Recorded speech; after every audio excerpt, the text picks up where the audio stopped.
হাই everyone, আজি মোৰ মাঘৰ বিহুৰ উৰুকাৰ এসাঁজত দুটা ৰেচিপি আছে। এটা হাঁহৰ মাংস সৰু আলু গুটিৰে ভাজি, শুকান ভাজি, আৰু আনটো হ'ল চিতল মাছৰ কলঠি কলপাতত দি জুইত পোৰা। আৰু একেবাৰে চিধা ৰেচিপিটোৰ মাজলৈ যাওঁ। এয়া দেখিছেনে?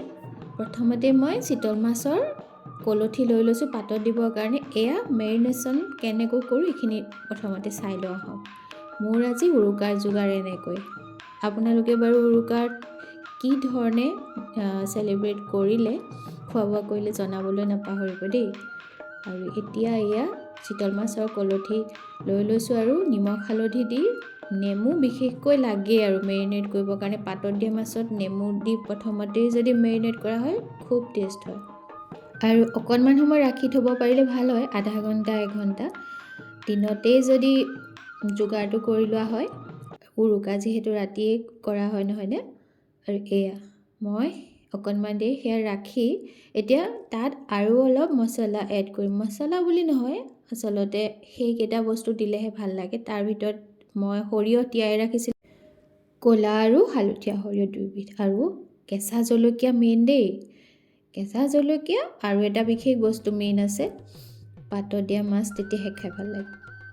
মিক্সিতে দি দিছোঁ কেঁচা জলকীয়া অলপ, আৰু এই নিমখ কণ দি দিলে সৰিয়হ পিছোতে তিতা নহয় বোলে, সেইকাৰণে সেইটো কৰাই হয় আৰু নিমখ দি দিলোঁ। আৰু এয়া বিশেষ বস্তুটো আন এটা হ'ল ধনিয়া পাত। ধনিয়া পাত সৰহকৈ দি দিছোঁ, আকৌ পিছত দিবই লাগিব, কিন্তু পিছোতেও দি দিছোঁ। দি এতিয়া এটা পেষ্ট কৰি ল'ম।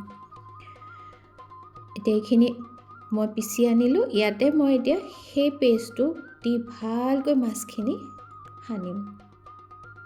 এয়া দেখিছেনে?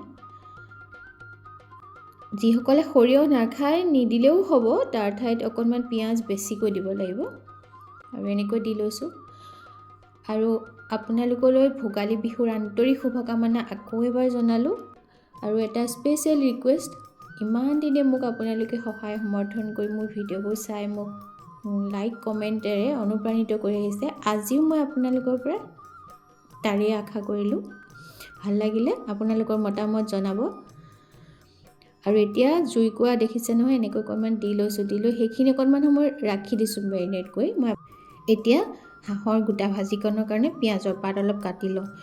আৰু এটা বস্তু আপোনালোকক দেখুৱাওঁ আহক। আমাৰ দেউৰী গাঁৱৰ ওচৰতে খুব ধুনীয়াকৈ মেজি ঘৰ সাজিছে। মই অকণমান আপোনালোকক দেখুৱাই দিছোঁ। ইমান ভাল লাগে নহয়নে এনেকুৱা পৰিৱেশবিলাক? অৱশ্যে আমি নিজে তৈয়াৰ কৰিব নোৱাৰিলোঁ, কিন্তু দেখি ভাল লাগিলে, সেইকাৰণে মই ধৰি ৰাখিলোঁ। এয়া তেজপুৰৰ দেউৰী গাঁৱৰ ৰাস্তাত সোমাওঁতেই এনেকৈ বনাইছে, ইমান যে ভাল লাগিছে। আৰু এতিয়া মই নহৰু আদা অকণো গুচাই লৈছোঁ হাঁহৰ গোটা ভাজিখনৰ কাৰণে। আচলতে বাহিৰত আজি ধৰা হৈছে, যিহেতু বাহিৰত জুই ধৰিছোঁ, কিন্তু মোৰ মানে কেমেৰাৰ এংগলখিনি ঠিক কৰিব পৰা নাই। মই নিজে যিহেতু ছেট আপ কৰি লওঁ ভিতৰত, এতিয়া বাহিৰত অসুবিধা হৈ গৈছে। এতিয়া এয়া মই পাতত দিয়াৰ কাৰণে কলপাত লৈ লৈছোঁ। লৈ মাছখিনি প্ৰথমতে দি লওঁ নহয়নে? মাছৰ ৰেচিপিটো মই আপোনালোকক খুবেই ডিটেইলছত দেখুৱাই দিছোঁ বাৰু, কিন্তু হাঁহৰ ভাজিকণ আৰু থুলমূলকৈহে দেখুৱাম দেই। আৰু এতিয়া মাছ দি লোৱাৰ পিছত ইয়াতে পিঁয়াজ দি দিছোঁ। পিঁয়াজ আপোনালোকে ইয়াতকৈ সৰহকৈ দিলে আৰু বেছি ভাল হ'ব। এতিয়া ইয়াতে কেঁচা জলকীয়াকেইটা দি দিছোঁ। মই কৈছোঁ নহয়, কেঁচা জলকীয়া মেইন একেবাৰে। আৰু এতিয়া এয়া ধনিয়া পাত ওপৰত যিমান পাৰে দি দিয়ক। আৰু শেষত কিন্তু কেঁচা মিঠাতেলকণ দিবলৈ নাপাহৰিব। এতিয়া ধুনীয়াকৈ ফ'ল্ড কৰি দিয়ক। ৰ'ব, এইখিনিতে আৰু এটা কথা, জুইত দিম যদিও ইমান এক্সপাৰ্ট নহয় দিয়কচোন, সেইকাৰণে চিলভাৰ ফইল ওপৰত দিবই লাগিব, নহ'লে লিক হৈ যাব, ফাটি যাব। সেইকাৰণে কলপাতে মেৰিয়াই লৈছোঁ, তাৰপিছত চিলভাৰ ফইলে এনেকৈ ধুনীয়াকৈ মেৰিয়াই দিম। আৰু এইটো এটা টোপোলা ৰেডি হৈ গ'ল। তেনেকৈ মই দুটা টোপোলা কৰিলোঁ। আৰু এয়া আকৌ কিহত দিম দেখিছেনে?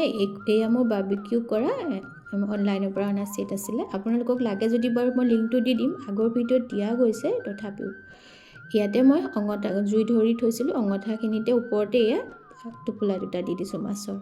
তাৰ ওপৰত আকৌ ছাইডতে আকৌ এয়া জুই ধৰিছিলোঁ যে, তাৰ অঙঠাখিনি তাত উঠাই দিম। এনেকৈ যোগাৰ কৰি ধুনীয়াকৈ ইয়াত দি দিম আৰু এইফালে তেতিয়া মই হাঁহৰ গোটা ভাজিকণ বনাবলৈ ভাল হ'ব আৰু এতিয়া লৈ লৈছোঁ হাঁহৰ মাংস, চীনা হাঁহৰ মাংস দেই, এয়া পাতি হাঁহ নহয়।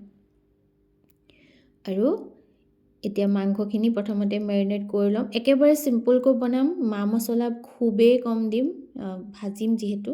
নিমখ, হালধি আৰু অকণমান মাষ্টাৰ্ড অইল দি দিছোঁ। দি এতিয়া ভালকৈ মেৰিনেট কৰি ল'ম। মাঘৰ বিহুত হাঁহ মাংস নাখালে দেখোন উৰুকা পালন কৰা যেন নালাগেই, হয়নে নহয় বাৰু? আৰু এয়া মই ভালকৈ মেৰিনেট কৰি লৈছোঁ দেই।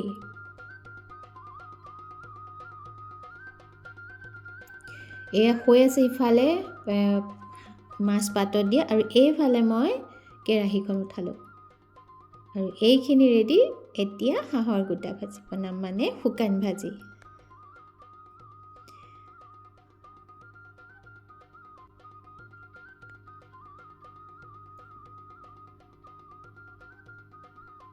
আদা নহৰু পেষ্ট অকণ দিছোঁ, অকণমান পিঁয়াজ তেলত ভাজি লোৱাৰ পিছত, আৰু অকণমান মই লং ইলাচি ডালচেনিও দি দিছিলোঁ দেই তেলতে। তাৰপিছত এয়া মাংসখিনি দি দিছোঁ।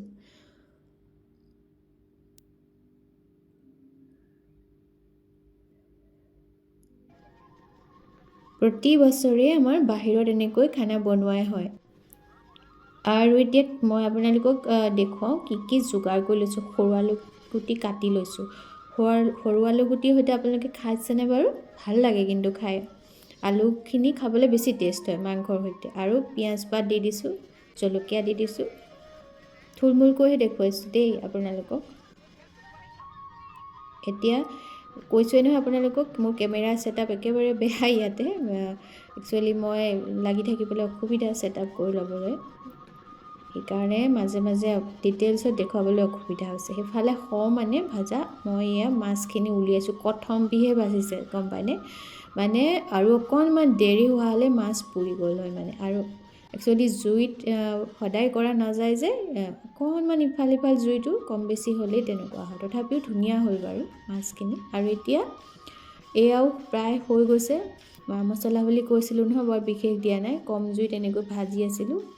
এতিয়া মই এয়া হাঁহ মাংস আৰু মাছ এনেকৈ লৈ আহিছোঁ বাঢ়ি। মোৰ অতি মৰমৰ ভনী লুলু আছিলে, তাইও অকণমান টেষ্ট কৰিলে।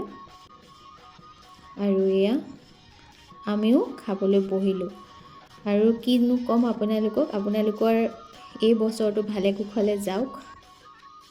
লগতে সকলোৰে সুস্বাস্থ্যৰ কামনা কৰিলোঁ। আৰু যদি ভাল লাগে নিশ্চয় আপোনালোকৰ পৰা লাইক কমেণ্ট এটা মই পাম বুলি আশা কৰিলোঁ। ভাল লাগিলে জনাবলৈ নাপাহৰিব।